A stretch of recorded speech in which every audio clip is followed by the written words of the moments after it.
Texas. Total human optimization.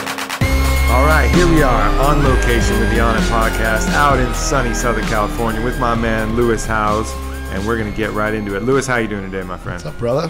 What's going on? A little raspy voice, so hopefully it doesn't affect too much. As I was saying, you got your phone sex voice on today, yelling at people at a leadership conference. That's what I heard, right?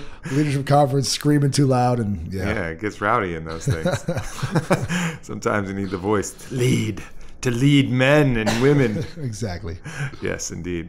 So all right, man. So let's for the people who don't know too much about you, I know you have kind of a couple different areas and paths that we could follow along. But let's track your athletic path for a little while first. So take us through from high school all the way to when you're playing pro arena football, and then to what you're doing now, which is in CrossFit and handball. Yeah, I used to be I guess like a 4 or 5 sport athlete in high school: football, basketball, baseball, and track, and all state in a couple sports. And my goal was to always be a pro athlete and make the Olympics. So I went to college to play football, basketball, and track, actually. No Olympics in football, Lewis. No Olympics in football. So there was a slight flaw in your plan. Exactly. There. Well, I ended up doing football and track. I stopped after 1 year of basketball in college. And as I started to get better at the decathlon, I thought, if I trained for 4 more years after college, I might have a chance of being one of the top 3 in the U.S. So Dan, Dave, and Lewis Howes. Exactly. That was the 3, right? But Brian Clay was the man back then. Oh, okay. I only know Dan and Dave when we're talking about decathletes. Yeah, they're sweet. And but I realized that I didn't want to train for 4 years to maybe have an opportunity to make the Olympics in the decathlon, because you'd have to work full time and train full time. Not a lot of money in Olympic. No sponsorship dollars unless you're the man, and I was just I was nobody. So I had an opportunity to play pro football. I had some NFL tryouts, didn't make it right away. Went to play arena football, and then got injured within the first season and kind of had to retire. So what was your injury? I dove for a football into the wall, and then I broke my wrist when I was diving into the wall. That's the problem with walls around a football arena. Yeah, it sucked. And it was the second game of the season, and then I spent the next 14 games playing with a broken wrist. Yikes. So I'd had surgery at the end of the year, which put me out for about a year and a half of recovery, and couldn't really go back after that. Pretty nasty wrist injury. Nasty. They took a bone out of my hip, put it in my wrist to help graft it or whatever, because it was. Did it work? It crumbled. I'm doing therapy on it twice a week still to give myself the range of motion back and flexibility, and it worked. It's not as painful. Isn't there a song that goes like that? My hip bone connected to my wrist bone. Yeah. So and they didn't want to just go with metal? I thought that was the way to go. Because the bone had crumbled. Because I had it was one of the, I guess there's 5 or 7 bones in your wrist, and I had broken a very tiny bone, and then I just kept pounding on it over and over in practice and game. I taped it up so I couldn't move it much, but it was just constant friction, I think, and it kind of grounded up the bone, the little bone. Yeah. So they needed to add more bone to the structure, so they took it from my hip. And what I realized after surgery, my whole side of my body and my entire leg was purple, because I thought they were just gonna cut in my hip and sliver off a little piece with a knife. But I guess you can't do that with your hip bone. So they take a sledgehammer and slam you on your hip as hard as they can, because the bone doesn't come off that easy. So they're chipping away at your hip that sounds like a terrible idea. Hacking at a tree or something. It's unreal. So that was really the best solution? That's the best solution. I remember being very nervous going to the surgery room too. Can't you put a pig bone in there or something? Right? The natural human bone is where you want it. So. And it was just it was really painful. Yeah, it sounds like it.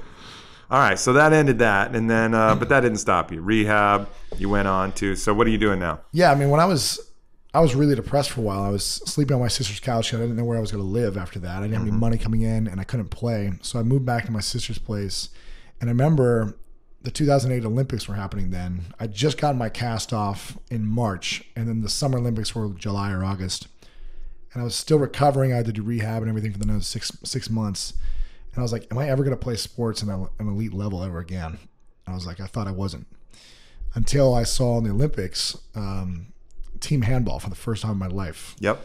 And I remember watching it around 3 a.m. thinking, where have I been? Where's this sport been my entire life? Because this is the sport that was built for me.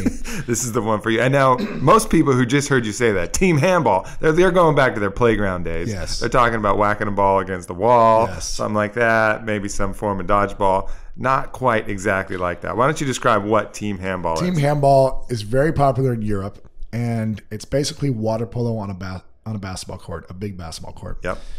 And there's some, rugby, there's some basketball influence, there's some lacrosse influence, but mostly if you imagine water polo where you're running and passing a ball and dribbling, that's team handball. And you only get, what, 2 dribbles? You get unlimited dribbles as long as you're consistent. You can't pick it up and dribble. There's no double dribble. Right. So similar to basketball rules. Similar to basketball, but you can't carry it. You kind of you have to be on top, hand over the top of the ball, kind of slapping it down. So no crossing people. No crossovers, no behind the back, none of that.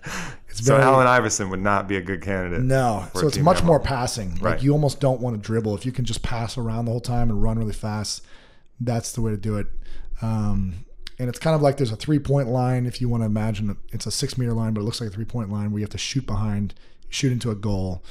And you can run and jump from behind that line. So you can end up pretty close to the goalie. Really I remember close. the only reason I know so much about this sport is I had a chance to play it at University of Richmond, just playing around. And it was fun. I mean, it was seriously fun because it's super physical sport. Yeah. Allows you to use a lot of, basketball moves, athleticism, but still, get in someone's face, get in their grill. I mean, defense is not like basketball defense where you where you put your hands on somebody, they're going to blow a whistle. Exactly. I mean, you're supposed to, in the chest. You're supposed to put your hands on somebody and really prevent them from getting anywhere. And then on the scoring opportunities, it's crazy because the goalie has zero protection. The ball is smaller and harder than a basketball. And you're running and jumping, going full speed, and end up only a few feet away from the goalie, and you can wing it at his face if you want. 5 feet away. 5 feet away. Right in the nose, break his nose. Yeah. And so when you're playing handball against rival fraternities, that is sometimes a more appealing option. Right in the face. A more appealing option than actually scoring a goal, depending on what the score is. So it's a pretty intense sport. No, it's a hard ball. It's it is. Yeah. It's usually a little softer than that, but that thing is. Imagine throwing that as hard as you can from it's 5 feet away. It's hard and heavy. So, very cool sport. So then, all right, so you saw U.S. has, no team or their team sucks? Or they haven't played in the Olympics since 96, I think, since it was in the U.S. and you get an automatic qualifier for every sport. And then we probably just got dominated. Yeah. I mean, we got top 10 or something, but we had a decent team then, but then the issue is we don't have funding from the USOC, so it's all kind of self-funded, and it's kind of like chicken before the egg. When one of the sports are successful, then they fund it, but to be successful, you need the funding.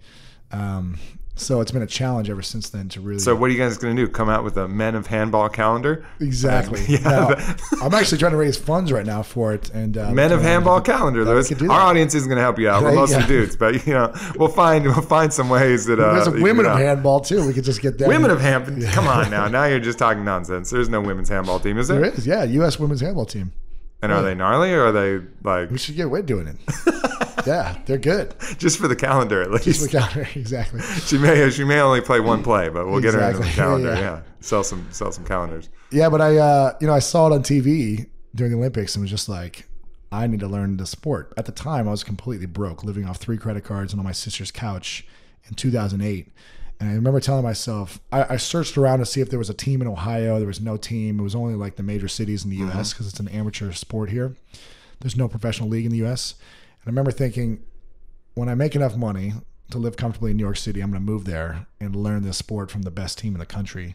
And then in 2010, I was making enough money that I was not stressing. And I was like, all right, it's time to pursue that. Because it was always in the back of my head, I have to learn this sport. Yeah. The Olympics are coming back around in 2012. Maybe I can get in 2010, get on the team, and then go to the Olympics. So you're fully on the team though now. Yeah. So I moved to New York, and within 9 months, was training with the team twice a week, practicing with them. What did you do? Did you just go, hey, what's up, guys? I showed up the first day. It's really funny because I emailed them and called them, and no one returned my emails or calls for a year. Right. When I was like, hey, I'm thinking about coming to New York. Can I practice with you guys? Because I didn't know how it worked. And so I was like, screw it. I'm just going to show up because they had the practice time on the website with the location. I literally just showed up one night, 2010, and it was right around this time because I show up and it happened to be the last practice of like the season. They had just played in the national championships, and they had like their final like get together practice where they played soccer. They didn't even play handball. It was just like a fun little hangout. Yeah. So I remember saying, "Hey guys, I'm the only American in the entire gym. Everyone's from Europe." I go, "Hey, my name is Lewis. I just moved from Ohio to learn handball," and everyone laughed their asses off at me. I was like, "I'm here to learn handball. I want to be in the Olympics and play in the USA national team." And they all just like started cracking up. They're all speaking 7 different languages, like laughing at me, making jokes about me. And they were like, "Come back in 3 months or 2 months whenever we start practice again, and you know, we'll see if you're any good or something." So I was like, "All right." I showed up the first day of practice. 2 months later, lighting people up. And I mean, I had a lot to learn in the beginning, but I was kind of like the black sheep. Like no one really liked me from the beginning because I was really aggressive and had this football mentality. It was just kind of like hurting people on accident. I wasn't trying to. Throwing the ball at the goalie's face really hard on accident, and like everyone really didn't like me. But the more I just consistently came back, it was like willing to learn from everyone, was getting better, and they saw like potential. That's when it started to work. And then 9 months later, made the national team. Played in with the U.S. again in Argentina against the Pan Am Championships, when he qualified for the Olympics. But I'm still on the USA team, training with them, practicing. You got another run in Rio? You got your sights on Rio? 2016, and then I'll play for as long as I can play. So yeah, I'm hoping that the U.S. will get the bid in 2020 or 24. And I'll still be in good enough shape to get the automatic as well. And then you'll be in the Olympics. Childhood dream fulfilled. Childhood dream. What a cool way. I mean, because usually at the age that you decided that you were going to do something, usually that boat has sailed. Yeah, I'm 30 now. Yeah, like there's no chance. The Olympic dream is over. It's over. Look for the next reincarnation because this one's done. But you found a way, a sport that played to a lot of your natural strengths that was kind of on the cusp. And it's a pretty cool story. So what about 2016? You don't think the U.S. can make the team? It's a challenge because anything's possible. We have to win the Pan American Games, which is all the countries in North and South America. Brazil and Argentina are really good because they have professional leagues. So they practice all the time. They get paid. They, a lot of their players play in Europe and the best teams. So when they can come together as a national team, they're just so in sync. And you have to win that to make the bid. They only take like 12 or 16 countries, which is stupid for some reason. They should take more in handball, but other sports should take a lot more. But what I've been hearing is that they're going to be taking 2 teams from the Pan Am Games, is what I've heard. Word on the street. And now Brazil is automatic qualifier.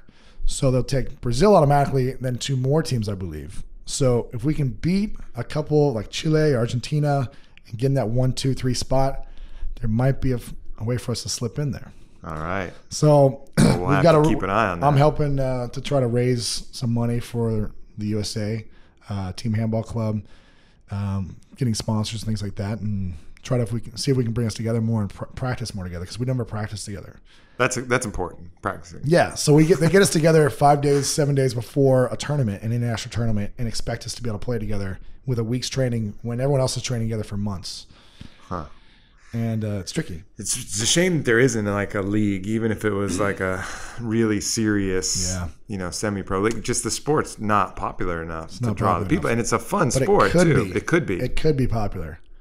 The way I see it played, when I watch it on TV in Europe, it's just like 20,000 people in stadiums screaming. It's like a soccer game inside.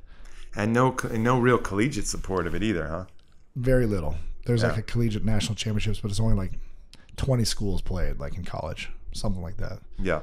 And the only team that's really good is West Point, because they practice every single day, and it's like they're good. But yeah, interesting. Well, I also know that you've gone through the CrossFit ranks a little bit, and definitely are indoctrinated in that. Love CrossFit. I got into that because my old football buddy from college, Graham Holmberg, won the CrossFit Games in 2010. Yeah. And was telling me about CrossFit around then. I was like, what is this thing? I've never even heard of this. But he was like, yeah, I just won this thing or whatever. And I was like, oh, let me check it out. So I started training with him and fell in love. And I realized that going to the gym wasn't fun for me. It just got old doing the same thing, being there for a couple hours.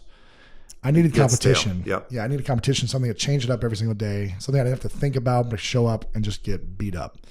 And this has been, I'd say I'm an average CrossFitter because I have limitations with being really tall is not easy, and having a broken wrist and all this other we don't excuses. want your bullshit excuses. All these other excuses that I'm just... Don't bring that bullshit excuses to the Onnit Podcast. We don't accept that shit over here. There are Save that for another podcast out there. Exactly. All the limiting beliefs I tell myself. Yeah. There are some days, like 2 or 3 days out of the year, what's like the perfect workout for me. It's like rowing and like box jumps and like a couple of things where I'm like, I've got a good chance to be the top today in like in our CrossFit gym. And those days I go all out and I'm like, I'm winning this thing. And I usually win it. Yeah. And I'll get first or second, but all the other days I'm kind of like in the top 10, 15%. So now our audience, there's a lot of people who like to take a few of the knocks that have a little bit of legitimacy on CrossFit and just dismiss CrossFit. Sure. You'll hear a lot of people like, oh yeah, bro, it's not good to do deadlifts that fast, man. CrossFit is whack. Right. Well, okay. Like maybe that's a fair point. Maybe it's probably not the best thing structurally to do a bunch of super fast deadlift. But to dismiss all of CrossFit for that reason is, I think, a mistake, because I went through, and I've done a lot of the same type of workouts, and we promote a lot of those same type of workouts on it. But I went to an actual CrossFit gym out here to catch a workout with you. Yep. And I will say, all right, so being totally fair, the person at the front was a little bit more like I was being admitted to a fraternity than just a gym. I go up, all right, I'm here to work out. Oh yeah?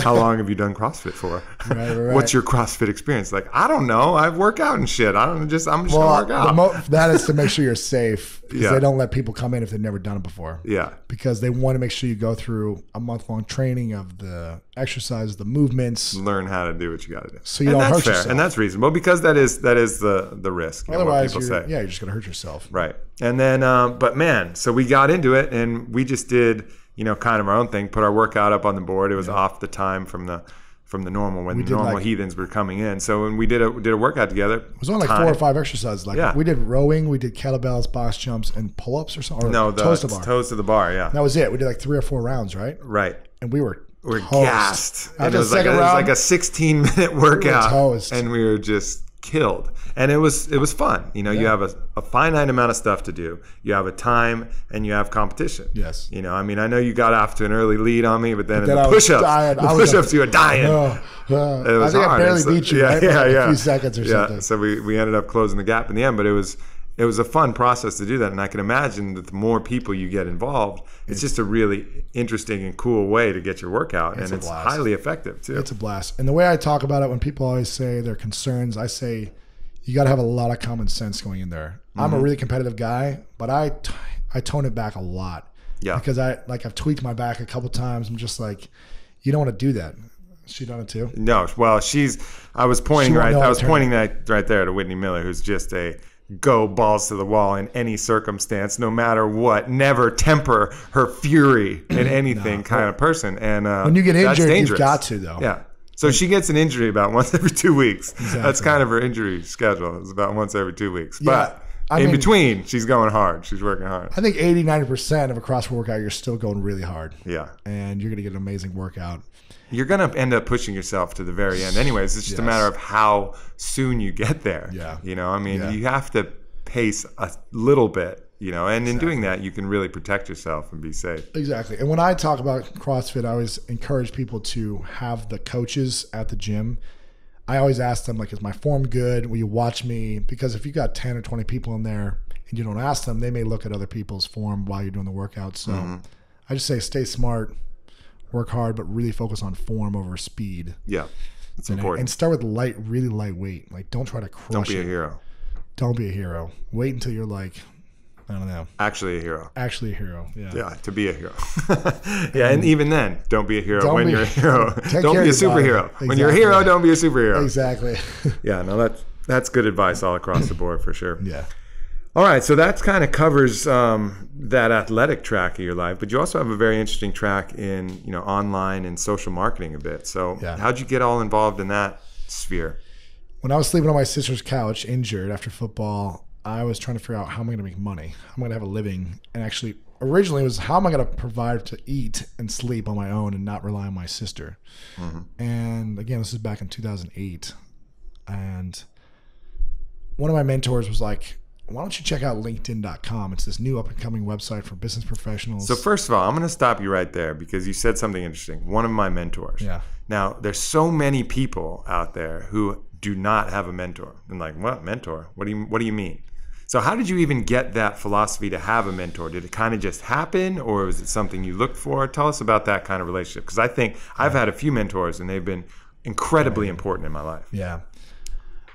I think as an athlete, I really loved discipline and great coaching.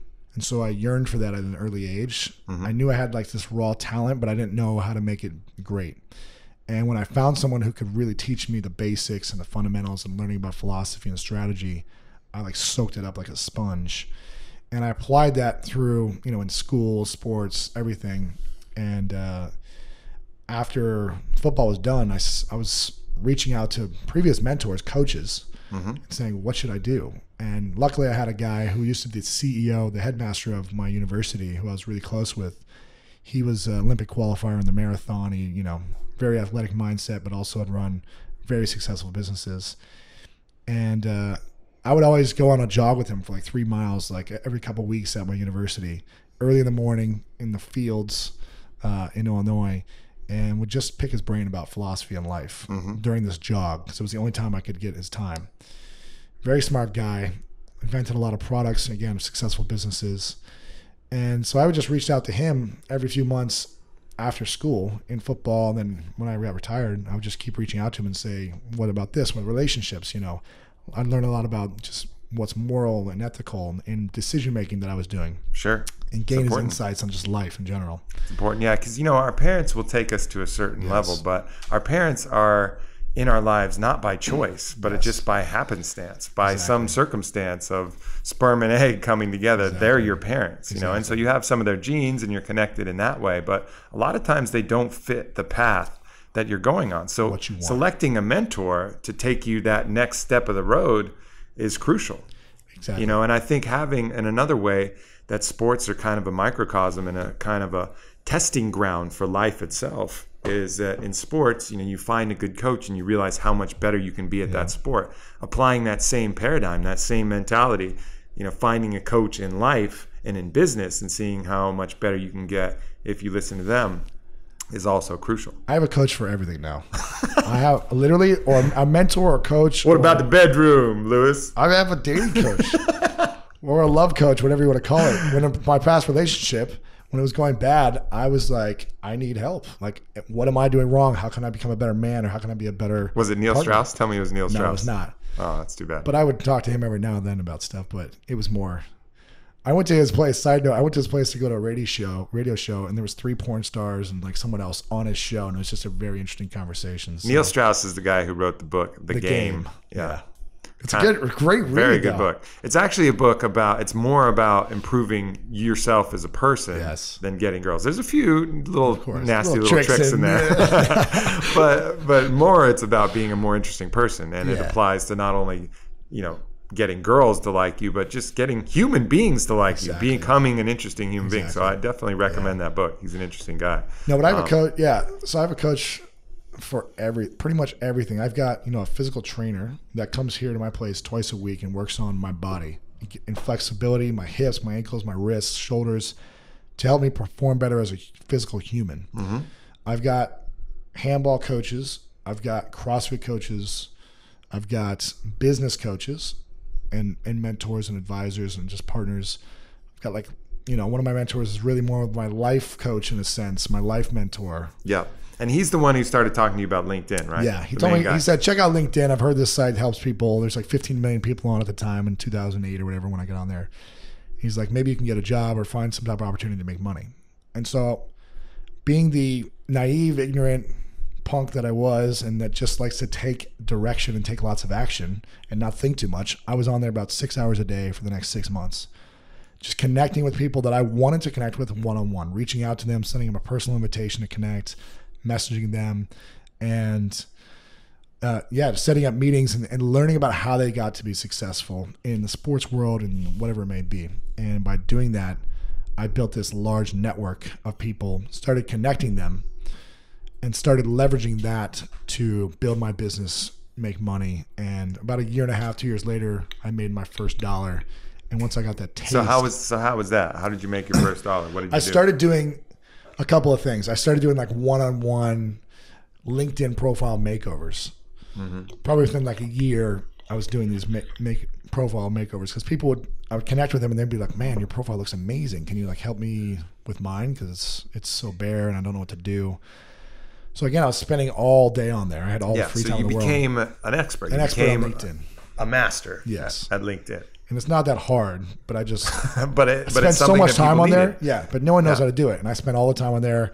So I learned how to like tweak it for any type of industry. I could help anyone achieve any business goal on there. And it's an interesting, kind of way that you did that. It's in a couple areas you found things that aren't necessarily the biggest mainstream, most popular channel, but you've just put yourself in a position to be excellent in that channel. Yeah. And if you position yourself as being excellent in anything, no matter how big or small, you can make money from that. You can make money, and you have a value. And I think so often people look at these big main broad stream channels like, oh, I'm going to be a lawyer, I'm going to be a doctor, I'm going to be a computer programmer. Well, it's a big fucking sea you're talking about. I mean, there is a lot of fish and sharks and whales and Goliaths and islands and things in there, whereas if you find something else a little bit more manageable that you can really rise to becoming an expert, you can get a lot of rewards from that. And as LinkedIn has over like 210 million people, where when I was on there was 15. So it's just like more and more people find me as the expert still. And I don't even talk about it that much anymore, but I've got the content out there. I've got the products out there, the books, and it still grows every single day. So I started doing those profile makeovers, realized that wasn't that fun for me to like trade my time for dollars. And it's not scalable. Not scalable. I was charging up to $300 a session. And I remember more than a tattoo artist, Lewis. That's crazy. Exactly. And I remember being like, it wasn't worth it anymore. Like $300 an hour was not fun for me anymore. And I was still kind of broke, but I was like, I just could feel in my gut that it's not what I should be doing. Because I'd think, well, the math, how much money can I really make if I stack my hours? And it wasn't fun. So I started doing these LinkedIn networking events. I was building this huge network on LinkedIn, and I said, you know what, let me connect all these people because they're all asking to connect to build their business and for leads. So how about I just throw these events around the country? And I started doing that. I did 20 events in 2009. I was getting around 300 to 500 people per city per event. And originally the first one was free, and I had some sponsors. Then the second one I charged $5, then $10, and $20, and I got more sponsors. And this is just to talk and learn about LinkedIn. This was more just to bring people together in the business industries and help each other network. So it'd be like a 3 or 4 hour kind of networking gathering at a restaurant bar where there'd be some appetizers, they could buy drinks, have some sponsorship tables with different marketing offers. And I was just leading them, connecting people there to help them get leads. That was it. But for me, I started making like $3,000 to $5,000 an event in cash because people were paying me cash at the door. Plus I was getting like a cut from the food and bar sales, and I was just trying to leverage everything. Solid. I was like, how can I get money everywhere? And then I wrote a book because everyone was asking me for LinkedIn advice. They're like, how are you doing this? How are you building your business? And so I was like, all right, let me write this book. Had a co-author, another mentor of mine who helped me write it. I wouldn't have been able to do it without him. And but I wasn't still making the money I wanted to make. And I was still hustling like really hard. And I was just like, why can't I just break through and just be a millionaire, right? And it wasn't until I did my first webinar, someone asked me to come on and talk about LinkedIn, to teach a free hour-long webinar on how to grow your business using LinkedIn. And at the end, offer kind of a live workshop for $150 that I would teach over the internet as well. It wasn't until I did that when I realized the potential for scaling and the real type of money you can make online. Sure. In that first webinar, I remember finishing it up. I was so nervous and scared. There was like 600 people on, sweating. I had to like take my shirt off because I was just sweating profusely. And I remember like checking my email right when it was done and seeing that every line on my email that I could see said, "You've received payment." And I was like, I was screaming. I was like, holy shit. I was running around the house. I was like freaking out. And I made at that time, in that hour, I made $6,300. And I remember that was the most I ever made in that short amount of time. Yeah, absolutely. And I felt like I was rich. I was like, holy shit, this is amazing. I could do this every single day for the rest of my life if I'm going to make $6,300. For sure. And now when I do a webinar, if it's like $6,300, it's like a really bad day, right? Because I've learned how to like scale it even more and maximize it and get more people on. But so for the next 3 years, I did a webinar pretty much, 3 times a week. I did 700 webinars in the last few years. So there you go. And just been growing ever since. And then parlayed that with all the connections you made. Yes. And that was really momentum. Once you kind of get that momentum, it's like you're on a sailboat and you got a good wind at your back. And then it's just your point. You just got to make sure you're steering the right way so you're not going to get stuck in the doldrums somewhere. Exactly. But that's the key part. And I think a lot of people are stuck in that place getting initial momentum. But I think your example is great in that, you found some kind of off the beaten path things and became a master at those. And I think, I've been given advice. I get questions asked to my Facebook page all the time, and different people. A lot of times it's the same story. Like, oh man, I just really not happy with my job. I'm still living with my parents. What should I do? And, obviously I can't get in their body and mind and tell them exactly what to do. But the advice that I gave them was something that basically I did myself, was practice being excellent at everything I could. Practice being exceptional. Yeah. Because if you get good at being excellent, good at being exceptional, then at the time when the time comes where you actually do find that channel that is going to allow you to have the most growth, you've already been practicing at being excellent. So you can apply being excellent at that channel that hopefully is part of your passion and hopefully will allow you to really expand. Otherwise, it's just going to be more practice at being excellent, which is always going to be helpful. Exactly. Yeah. If you don't practice that, then you're pretty much average. Yeah, exactly. And there's no reason why someone should hire you, give you a raise, or do something exceptional for you. Yep. So no matter what it is, let's say you just have no ideas. Let's say you're sitting at home. Find a fucking skill. Juggling, unicycling, fitness, darts, pool. Be excellent. Just be excellent at something. And that's interesting to people. If someone no matter what you are, if you're truly excellent at something, that's going to help you. It's going to help you. Whether you're getting hired. I know, I'm in a position to hire a lot of people now. And no matter what it is, if that person has displayed excellence in something, then it can transfer over. I know they know how to be excellent. And then that's the big key right there. If you've never done that before, even better, you're excellent at multiple things, then that's even better. But if at least at one thing, then it's like, okay. Otherwise, you're just an average. He knows how to practice. He knows how to put in the time. He knows how to, presumably take direction from other people who know more, because it's hard to become truly excellent just doing it all on your own. So a lot of those skills will definitely. What do you think it takes to become excellent in something? How does someone learn how to become excellent? Diligence, really, just diligence. You have to, first of all, be humble. Know that you're going to this path with an empty cup, waiting to be filled with knowledge and experience and lessons. And you're going to fail a lot. You're going to fail a lot. Yeah. And you're going to learn, and you have to learn from those failures.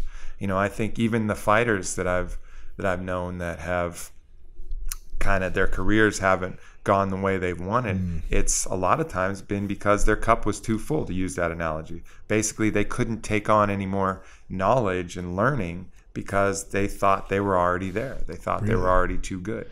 And they weren't able to just humble themselves and say, hey, I got to learn, I got to reinvent. There's a lot of issues. Fighting is a very complex issue, but I've seen that happen quite a bit, where people, think they really, oh yeah, I got this down. Well, maybe you did at one point, but things evolve. You have to constantly maintain humility, and then work your ass off. Be willing to fail. Be willing to humble yourself. Yeah, it's true. Robert Greene's book on mastery is a good way to become an expert. Outstanding as well. Yeah, outstanding. For anyone who wants to learn more about that. The Robert Greene's book is the Bible of his book Mastery is like the Bible of the way to become a master. It is completely comprehensive. Talks about being a mentor. Talks about the practice necessary. But that book in and of itself is the full-on manual, the full-on life manual to become great at whatever it is. Yeah. And it's an endeavor to read it. It's a long book, but I've gone through, and it's when I have a kid, this is going to be the mandatory reading. I always think when I read his books, like, why don't they teach a Robert Greene class in school? They don't. this is the information that you really need. Yeah. You know, I mean, the other stuff is good practice at thinking and practice it. But, you know, a book like Mastery is what every person should read, you know, along the path. There's a couple other books like that too. You have some of them on yourself, Stephen Pressfield's books.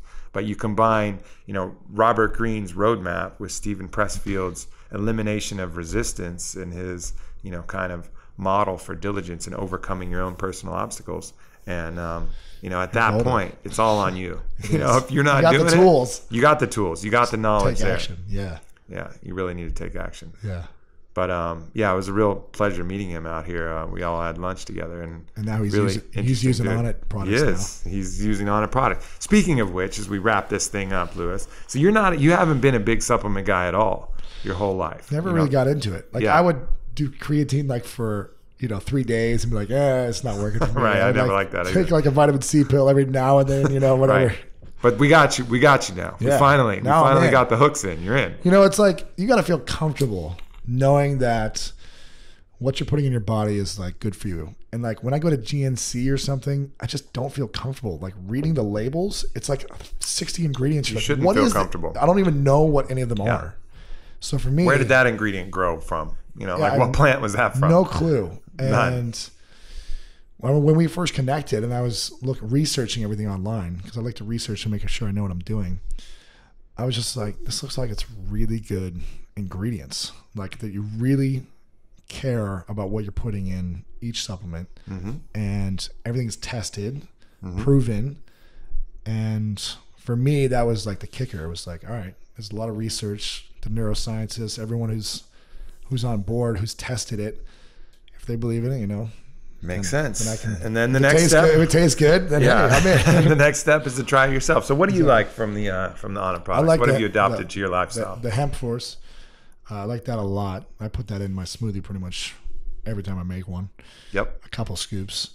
I like the Shroom Tech. I take that before like really hard workouts or competition. I had that with me at the USA National Championships in Reno, and I like the Alpha Brain. I want to try the tea product, the testosterone product soon. Stuff's good.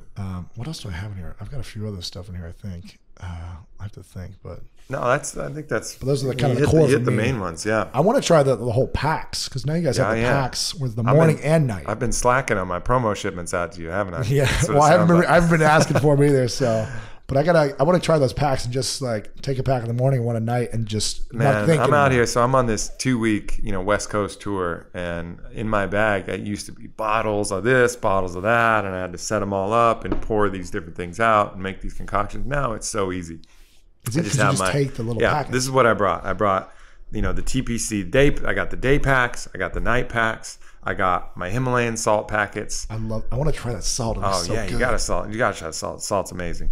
And then I have some green vitamins for some extra green food, and that's it. And I'm covered for my supplement. It's super easy to bring in the bag. So and I also have like spare bottles of Alpha Brain and Shroom Tech, because you need to add those on top of the pack. Yeah. But it's made a big difference. So we'll make sure to get those out. And the T Plus product, I've really been enjoying that. Look at you. You're like I don't know about that, you were scrawny last time I saw you, but now you're I know. You gave me shit right off the bat. You look like a man now. You're like got the chest hair coming out. Man. You got the swole shoulders. You're like got a little tan. All right, I'll take it. Testosterone, the energy, the aura is coming off your chest. Yeah. Smell it. I'm like, yeah, that was that D Plus did it. Yeah, I've been on D Plus for like a month, and I went from like 184 to 195 in a little over a month, maybe 5 weeks. Now, did you switch anything up in your workouts, or you just I did lifting heavier weights? No, I did. I lifted heavier weights. I integrated some more like traditional Olympic lifts. Right. Like I was doing some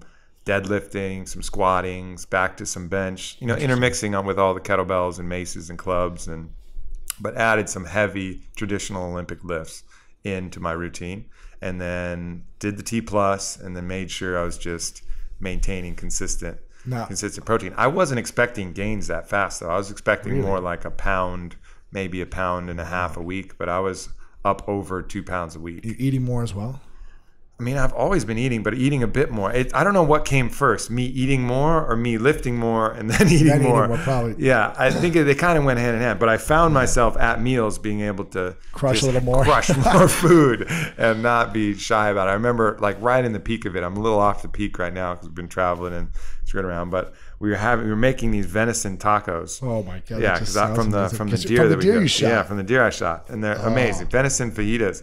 And I'm making these burrito-sized tacos, and I ripped through like 3 of them, just packed with probably a third pound of meat in each one. Sounds amazing. And then, Whitney goes to start putting away the food, and I'm looking at her like, I'm not done. She just assumed that after my 3 1-pound, burritos, I'd be done. But no, at that point, crushing them. Yeah, just crushing them. And that was our heavy leg day. I was doing a lot of squats and deadlifts. So just ready. Somebody ask you a personal question, and maybe we put an earmuffs on Whitney, but how is the sexual drive after the testosterone?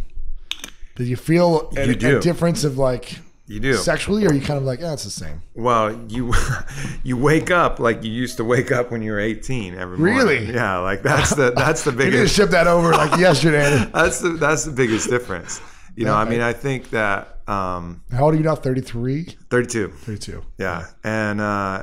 Always the same factors still come into play, stress, fatigue, whatever. But sleep, the physical body is ready to fucking go.